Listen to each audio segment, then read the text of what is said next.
My wife left me 37 miles from home in the rain to teach me a lesson. She thought I was a helpless victim she could break. She didn't know I'd been recording everything for 8 months. My brother was waiting nearby, and my revenge was already in motion. I remember hitting record on my phone, my finger steady, before slipping it back into my pocket just as Victoria's pearl white Mercedes pulled into the deserted rest stop. The rain hadn't started yet, but you could smell it on the air, that heavy, electric scent of ozone and wet earth. A storm was coming, in more ways than one. "Get out," she said. She didn't even bother to turn off the engine. Its low purr, a constant, arrogant hum. Her eyes were fixed on the windshield. "You need a lesson, Marcus. Maybe walking home will teach you some respect." 37 miles. She'd calculated it perfectly. It was a dead zone for cell service, too far for a cab to bother with, and too remote for any kind of public transportation. She was stranding me. What she didn't know is that I'd been recording her abuse for 8 months, and that my sister, Rachel, was already parked just out of sight behind the abandoned gas station, waiting for my signal. The leather seat creaked as I turned to face her, to really look at her. Victoria's jaw was set in that familiar, satisfied line, the one she always wore when she closed a particularly ruthless deal at her real estate development firm. It was the look of a woman who believed she had won. Just 3 hours earlier, we'd been at the Gilded Sparrow, a fancy steakhouse, celebrating our anniversary. I wore the charcoal suit she liked. I laughed at her jokes. I played the part. Now she was abandoning me on a lonely highway because I'd finally asked the question that had been eating at me for weeks. Why had $10,000 vanished from our joint savings account? "Are you really going to do this, Victoria?" I kept my voice perfectly steady, a calm surface on a raging sea. I needed my phone to capture every single damning word. "Actions have consequences, Marcus," she sneered, finally turning to look at me. Her eyes were like chips of ice. "You went behind my back. You called my accountant. You humiliated me with your paranoid questions. Maybe a long walk in the rain will remind you who handles the money in this family." I didn't mention the silver cufflink I'd found under our bed 2 days ago. It wasn't mine. I knew with a sickening certainty that it belonged to my stepbrother, Derek, the same Derek she had just hired as her new project manager. The $10,000 had probably bought him something nice to go with it, but I didn't say his name. Not yet. Everything had to happen in the right order, just as my lawyer, Charles, and I had rehearsed. "It's going to pour," I said, my voice quiet, gesturing to the darkening sky. "Then you'd better start walking," she replied, her fingers drumming a triumphant rhythm on the steering wheel. "Unless you want to apologize right now. Admit you were wrong. 6 months ago, I would have apologized. I would have begged. 6 months ago, I still held on to the foolish hope that our marriage could be saved. That was before I found the second set of her company's accounting books hidden in the back of her closet. Before the mysterious withdrawals. Before I discovered she'd been systematically transferring our assets into accounts only she controlled. The moment I started asking questions, she'd turned cruel. Tonight wasn't a beginning, it was an escalation. But it was also her downfall. "I'll walk," I said, my hand closing on the door handle. A slow, cruel smile spread across her face. "Good choice. Maybe by the time you get home, you'll remember your place." I stepped out onto the cracked asphalt. The rest stop was a relic of a forgotten time, a dark building with boarded up windows and a parking lot being reclaimed by weeds. She'd chosen it specifically for its isolation. She'd even pointed it out last week as we drove by. "Imagine getting stranded out here," she'd said with a little laugh. "Miles from anywhere." That's when I knew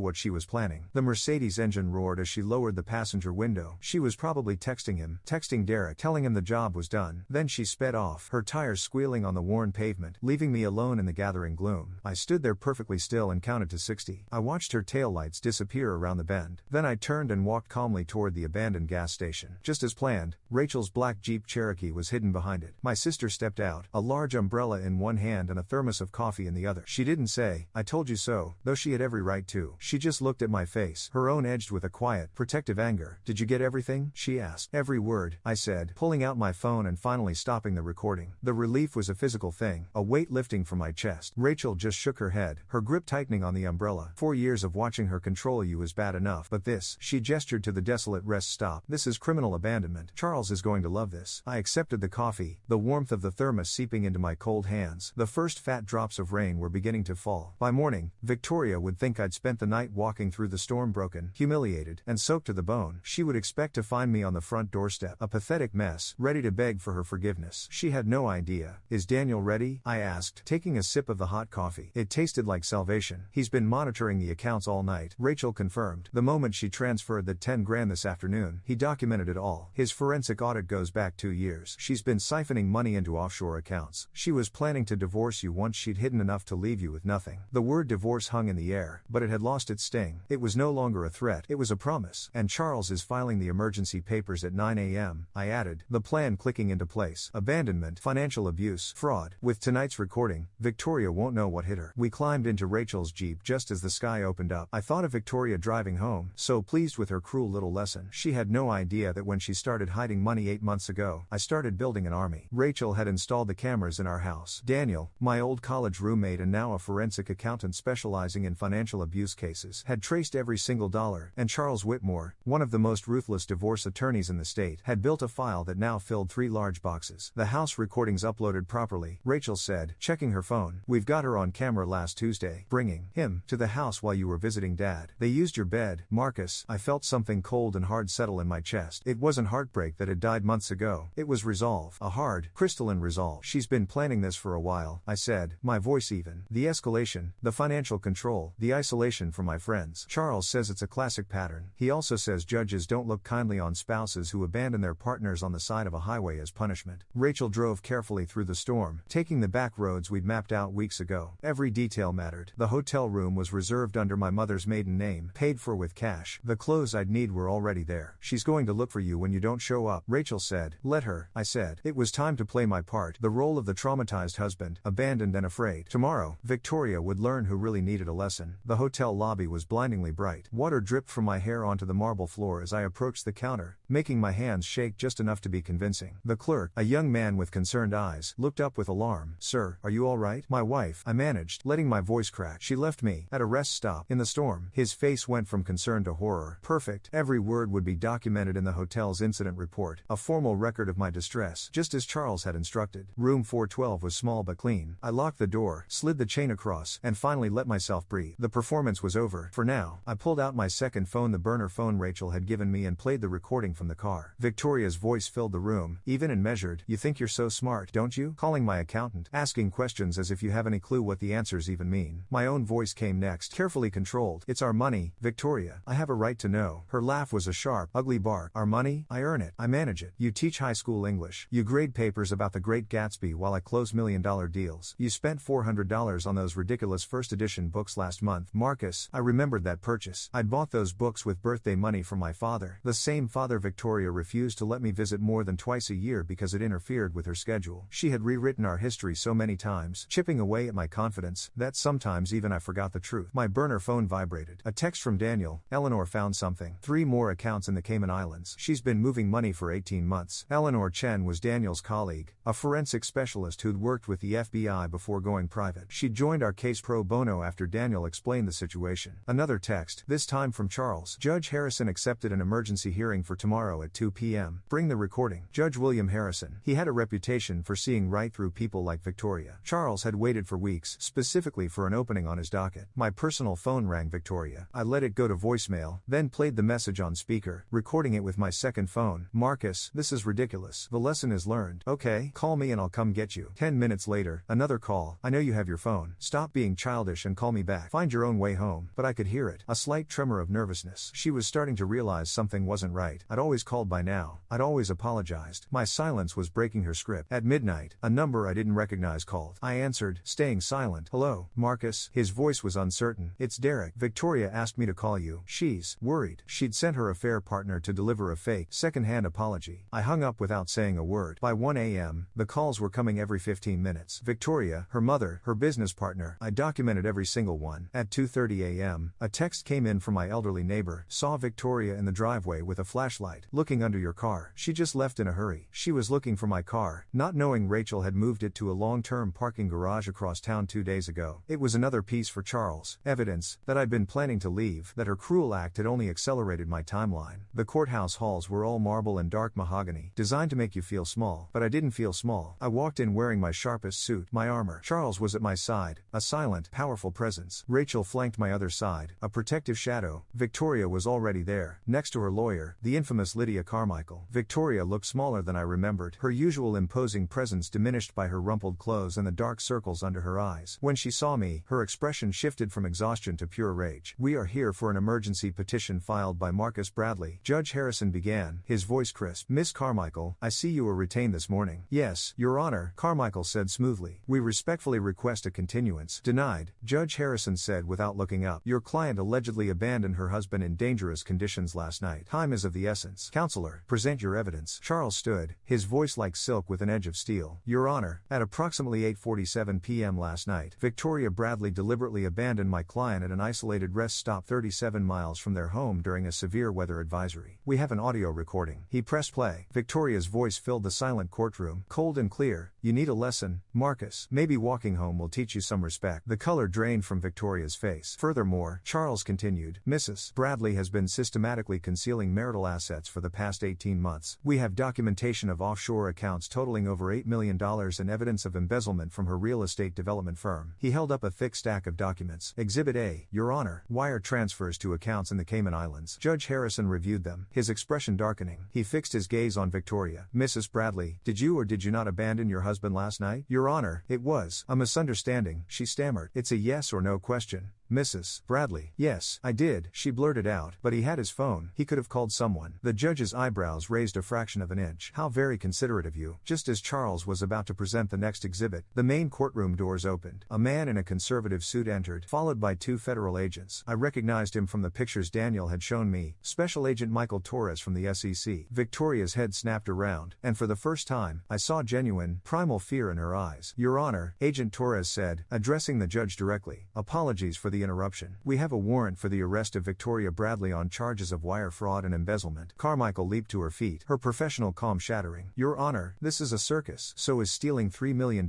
from your investors' escrow accounts. Miss Carmichael, Judge Harrison replied dryly. As Victoria sat, ashen-faced, the courtroom doors burst open again. It was Derek. His designer polo was wrinkled, his hair disheveled. You said you were separated, he shouted, his voice cracking, echoing off the marble walls. You said he was unstable. I have texts. I have recordings. You promised the money was ours. Agent Torres's eyes lit up with professional interest. He approached Derek carefully, as one might approach a startled deer. Sir, he said, his voice calm and reassuring, we'd very much like to speak with you. That was it. Victoria's destruction was complete. Her affair partner was about to hand-deliver even more evidence to the federal government. Judge Harrison's gavel slammed down. I am granting the emergency order in its entirety. All marital assets are to be frozen. Mr. Bradley is granted exclusive use of the marital home, and Mrs. Bradley will provide temporary spousal support of $10,000 a month. $10,000 a month. Victoria exploded, rising from her chair. That's insane. Mrs. Bradley, the judge's voice was like cracking ice. You abandoned your husband on the side of a highway after hiding millions of dollars. Frankly, I am being generous. As the marshals prepared to lead her away, her carefully constructed image as a brilliant, powerful woman had collapsed in on itself in less than an hour. And right there, as they prepared to lead her away in cuffs, I knew my old life was truly over. But my new story was just beginning. The courthouse steps were a madhouse. Microphones and cameras were thrust in my face. Charles guided me through the crowd to where Rachel was waiting with her Jeep. By the 6 p.m. news, Victoria's face, and probably mine, was on every local channel. The story went national. Prominent real estate developer arrested for embezzlement following spousal abandonment incident. Derek's tearful, messy Instagram live confession, where he posted screenshots of their texts and pictures of their lavish trips, went viral. Victoria's company Facebook page imploded. Investors demanded their money back. Former employees shared stories of suspicious activity. And Victoria's mother issued a formal statement. Victoria Bradley is a respectable member of the community who has been victimized by a calculating man who married her for her money. No one bought it. The trial was a formality. For 11 days, a parade of witnesses defrauded investors, former employees, Daniel, Derek, even a hidden daughter Victoria had been paying to keep silent for 19 years took the stand and buried her. The jury deliberated for less than 3 hours. Guilty on all charges. The judge sentenced her to 8 years in federal prison. As the marshals led her away, she turned and looked at me, her eyes filled with a venomous hatred. This isn't over,